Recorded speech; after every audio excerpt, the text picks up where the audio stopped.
រាមត្រជាក់តែអញ្ចិនបរិស័ទទោះឆ្ងាយហើយខំស្ងាត់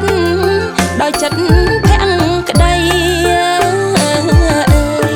អារាមត្រជាក់តែអញ្ចិនបរិស័ទទោះឆ្ងាយហើយខំស្ងាត់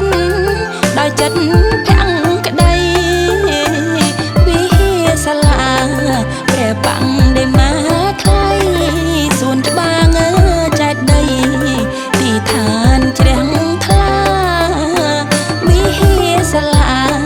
ព្រះបាំងได้มาថ្លៃសួនច្បាងចែកដី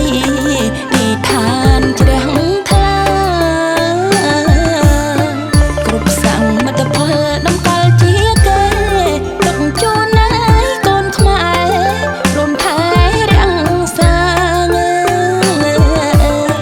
គ្រប់សង្ឃមិត្តផលតម្កល់ជាគេដឹកជូនឲ្យកូនខ្មែររំថែរាំងសាមរតកនៃជាតិជាសាវតាជាប់នឹងហើយសាសនាថ្លៃថ្លាពេកពិត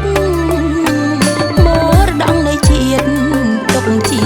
សាវតាជាប់នឹងហើយសាសនាថ្លៃថ្លាពេកពិតយើងខ្ញុំបរិស័ទប្រណិប័តដឹងគុណ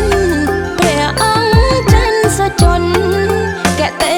បណ្ឌិតយើងខ្ញុំបរិស័ទប្រណិប័តដឹងគុណព្រះអង្គច័ន្ទសច្ចុនកតេបណ្ឌិតជាបញ្ញវន្តសង្ឃពេញដោយគុណនិតគាត់ខ្ចាស់ងាយល្អពិតគិតទេល្បាញល្បីជាបញ្ញវន្តសង្ឃពេញដោយគុណនិតគាត់ខ្ចាស់ងាយ